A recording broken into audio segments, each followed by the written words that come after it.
Okay guys, so we're back with another playthrough. So we're on Port Valdez and we're defending. Now I've gone with a infantry based anti-tank setup.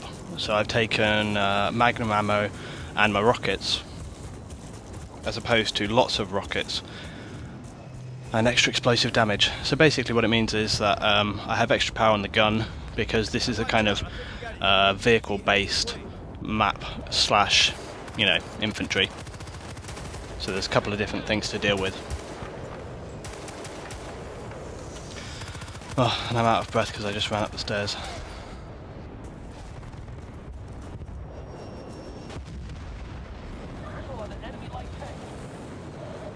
So they're starting off with a fairly measured attack on us.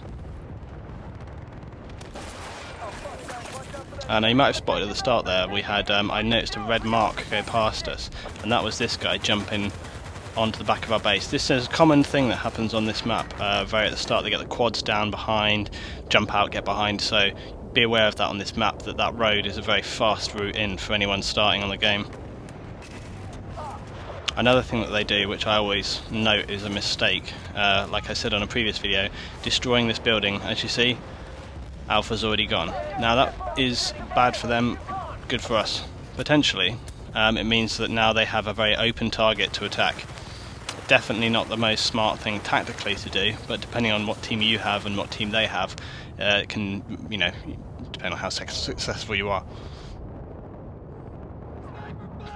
So again, another factor on this map is snipers. Everybody knows that. You've got a big hill overlooking an area where your enemy is spawning. You're going to have multiple snipers, and we've got about 3 or 4 guys sitting up on that hill there.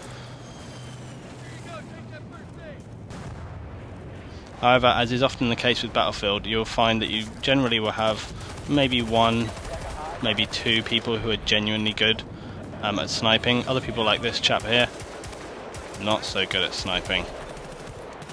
If he was a good guy at sniping, he would have either moved when I started to shoot him, or he would have killed me.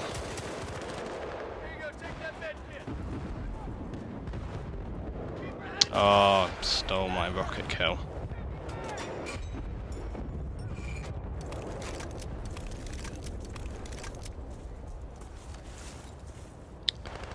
So we're just seeing right now what they're doing, and they're having a very quiet attack on us. Here we go, mortaring. Again, not very active team so far. They've been very slow to move into the base, generally sitting back, mortars, tanks, whatever. But they're going to have to push down here if they want to actually take this target. Got a lot of fire on us. I think they must be, yes. Bit of a theme running recently of tanks hitting long range on us, sitting back and firing in it.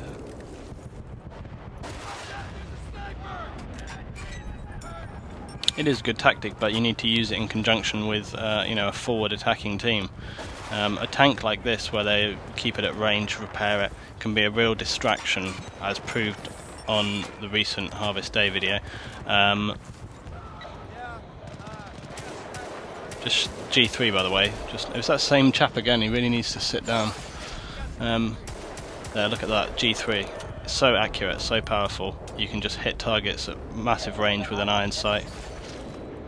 Oh, what a fantastic kill. That's one thing that quads lack, and that is armour. Now remember that there's this chap here, Ice. I'm saying chap a lot today. Ice XM. Am I feeling overly English today? This guy up here, good sniper, good position. I haven't seen anyone in that position sniping on this map very often. Most people tend to be on the left or right on the top. He's on the back right. It's not a very easy position to get onto actually, and it gives him a nice easy way of moving out. Probably not the easiest to mortar either.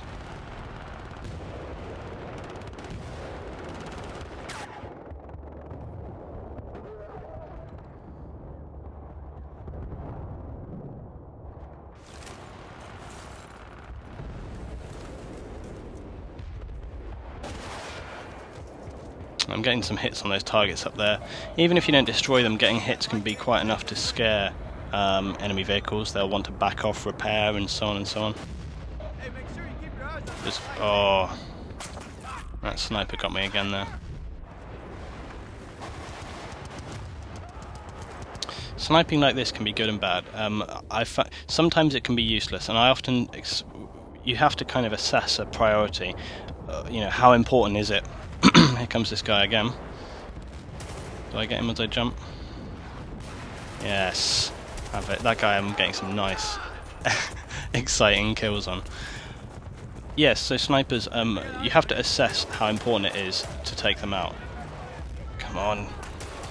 See, sometimes the G3 is not so good. You have to assess how important it is to take out those snipers, because sometimes they're frustrating, but they don't really matter. You know, like that guy up there at the moment, he got a few kills on me, but it's not really essential that I dedicate a lot of time to taking him out. However, if he starts picking off half our team, mortaring us constantly, you need to kind of change your priority and say, okay, this guy's causing us big problems, we need to take him down. Island in Ascentes, the sort of autumn map with the Black Hawks. Come on. Yes, got him again. Yeah, the map with the Black Hawks and the autumn level there. That one can be very difficult for snipers, but that can actually be a real problem. If you have enough good snipers, it can turn into a real problem, because they put so much constant fire from different directions, it's hard to locate where they are, and then mortars combined with that. And then what can happen is that you end up spending so much time dedicated to taking those guys out that you actually lose focus on your defence, and then a small group of 2-3 people can infiltrate, plant it, and before you know what's happened, plus the fact that they'll then have snipers looking at it, can cause a big problem. So it's all about assessing a priority. How big of an issue are they creating for you? Is it really worth dedicating your time? If you've got like 2 tanks coming in and there's only one guy sniping who's any good, it's not really worth chasing after him. I don't think I actually managed to get this guy because he's in quite a tricky position for an iron sight like me. And mortars again.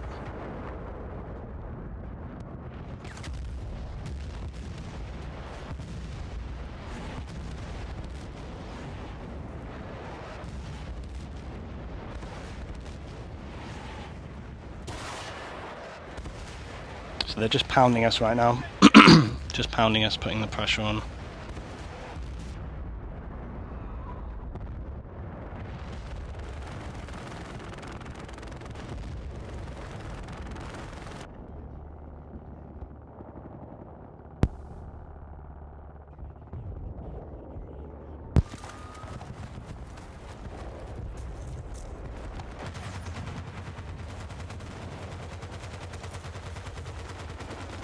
And we're just maintaining our defence here. We've actually got them down to 20 here. But as I remember, that something that will happen when you're playing teams like this, a lot of the time when you get to around 20-15 hit points, the team can start to panic, and they will start to suddenly realise, hang on, we're going to lose this game unless we move up. You can see a couple of guys move down over there. Before you know it, what will happen is they'll make a big rush and they'll send everyone in. And what can happen is when a game has been quite quiet, like it has been up until now, you get complacent and you start to think, they're not going to run down here, it's no problem. You end up with people in different positions all over the place. But then, all of a sudden, they'll step up a very defensive sort of system into a very aggressive system, just like that. And they'll be on you, like with 4, 5 guys, 6 guys, a tank, all over your base, and it's pretty much what's happening now. And the problem is, as I mentioned on a different video, look where our guys are here, 1, 2, 3, 4, 5, 6, all the back left, all away from the target. None of them have got sight on B, and I'm pretty sure that in a minute they're going to get a plant on B now. And there it is. So they've gone from completely sitting back to very aggressive, and now we'll have a problem. I managed to take out a few guys there, but again, pretty much on my own moving in. Everyone else is getting kills, but sort of sitting fairly back. We've managed to get a good defuse there.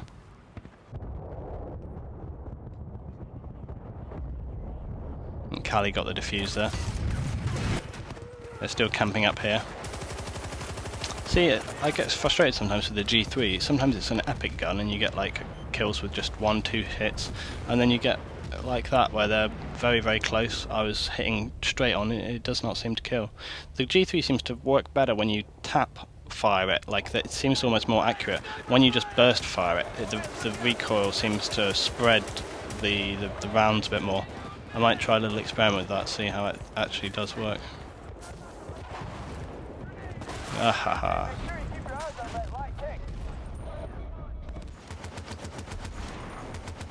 So they're running very low right now on hit points. And I have to say, I think I was pretty sure that we were going to actually win this one. They've only got 4 left. Again, this is a good point that, you know, even when you're very low on numbers, there you go. The game might seem finished, but all of a sudden, there's a guy up on the top.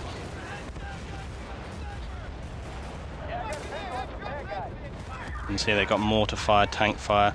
This guy's obviously ridden the quad around behind us, or maybe he just ran off from being in here. I try to get a defuse, but I'm getting shot by that guy behind. And they take the base. And there you go. Outnumbered by 1 at the moment.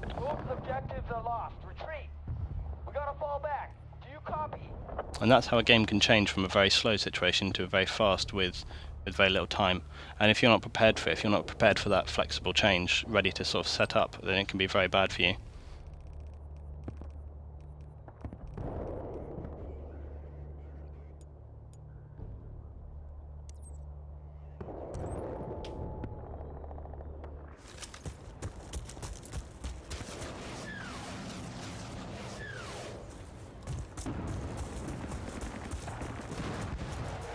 So we're moving up now onto the end of this round. Well, not the end of the round, the end of the video.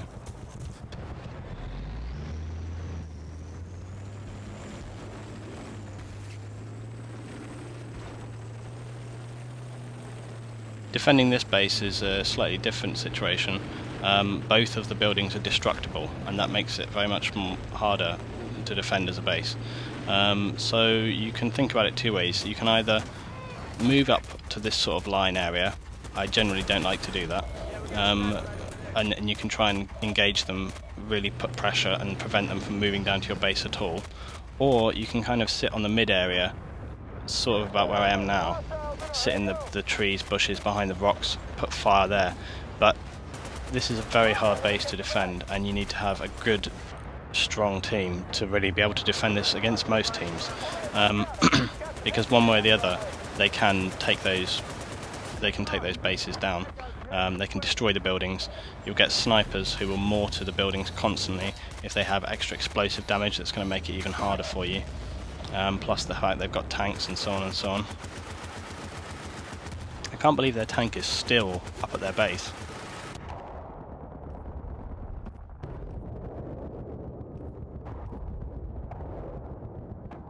I mean, I know they want to keep it safe, but Jesus Christ. Probably the most scared tank driver you'll ever see. He's sitting 3 miles away. It's like you're in a tank, mate. What was I doing? Was I trying to... Oh, I think I was trying to shoot the tree or something. Can't get up there.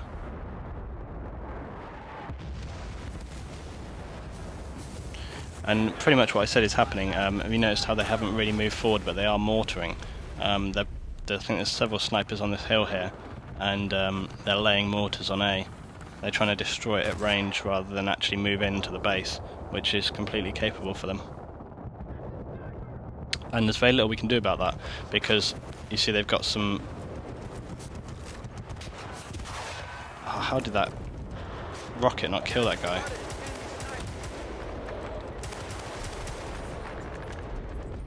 It makes it difficult for us when they're mortaring like that at range, because